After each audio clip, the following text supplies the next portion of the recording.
Hello, I'm Mel Soto, a certified sleep and wellness coach, and today I'm going to be explaining what a sleep coach is, what they do, what they don't do, why you might want one or need one for that matter, and then I'm going to leave you with some basic tips that may help you sleep better tonight.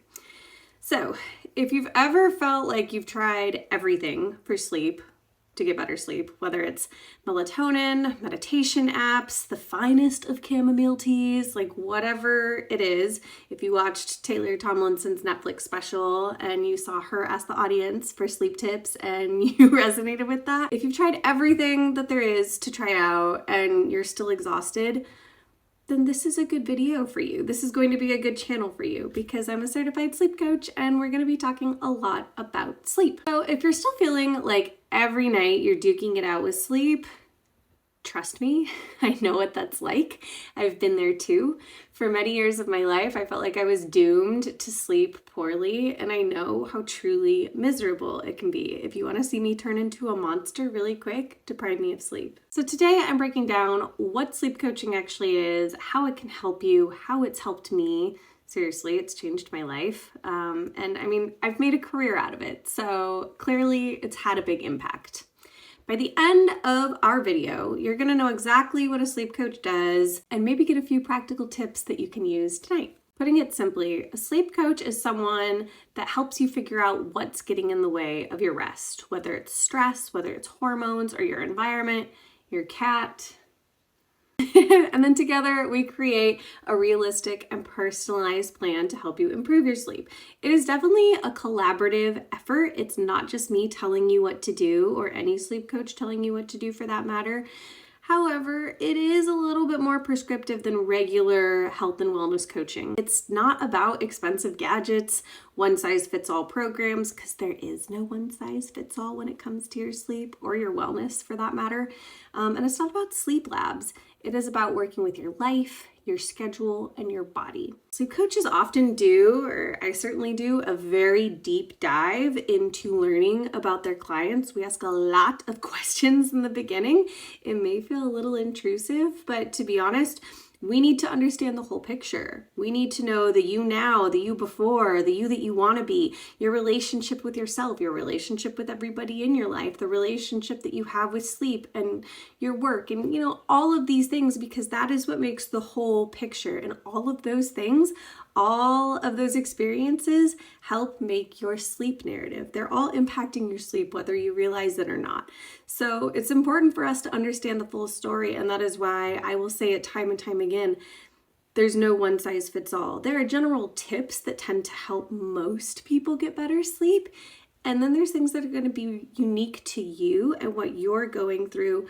Reddit threads can only help you so much because they're not taking, whoever's giving you the advice or the guidance, they don't know everything there is to know about what is impacting your sleep. So it's really important for a sleep coach to get that overall story. But the process in coming up with a plan for you should be collaborative.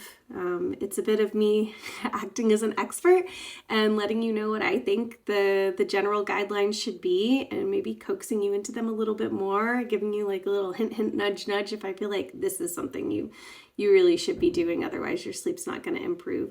And then it's also you being an expert of yourself and collaborating with me, and we create a personalized sleep plan. I didn't always have a good relationship with sleep. I didn't always have it figured out. Far from it, in fact. Back in my 20s, because I'm in my 30s now. My 20s. Back in my 20s, I was waking up at 4:30 every morning to get to my 5 or 5:30 a.m. CrossFit class. I don't know. It's a blur back then because I wasn't sleeping well. I was forcing myself to get up way too early.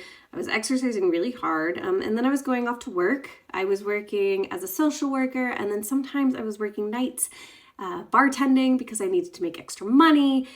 And essentially, I was just burning myself out. No Whole30 diet, no CrossFit workout was going to save me. My sleep sucked. My relationship with myself sucked. That's a whole different thing that we'll make a video on at another time. There was just a lot underneath the radar. Like on the surface, I looked like I was holding it together fairly well.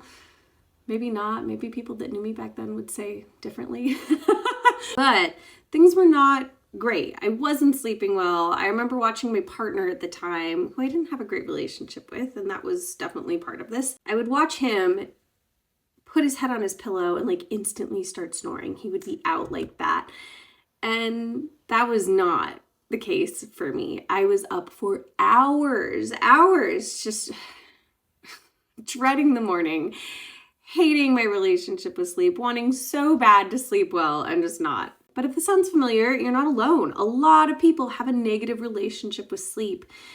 And that sucks. And that's why I ended up becoming a sleep coach, because through my journey improving my sleep, and it was quite a journey, there were a lot of ups and downs and all arounds, but after improving what I thought was like pretty destroyed and impossible to improve upon, I felt really impassioned to help other people do the same, because we all know when you're not sleeping well, life is just miserable. It sucks. Okay, so let's talk more about the process. Sleep coaching isn't just about giving you a strict bedtime and hoping for the best. No, as I've said before, it's collaborative. We're looking at your daily routines. We're looking at your mental and emotional health. Remember when I said that relationship that you have with yourself is important, as well as your relationship with other people, your relationship with your work, your relationship with your finances. Like, these are all things that we need to uncover. We need to talk about your sleep environment. We need to talk about physical health factors, hormones, stress, your nutrition, your mindset around sleep and rest in general. As a sleep coach, we're not just talking about sleep. We're talking about all the other layers and pillars of your wellness, because you can have the best diet in the world and the best workout regimen, but if you have a really bad relationship with stress, or if you're stressed out all the time, that's going to affect your sleep. Maybe you're dealing with perimenopause, insomnia. Oof, yeah. Very common.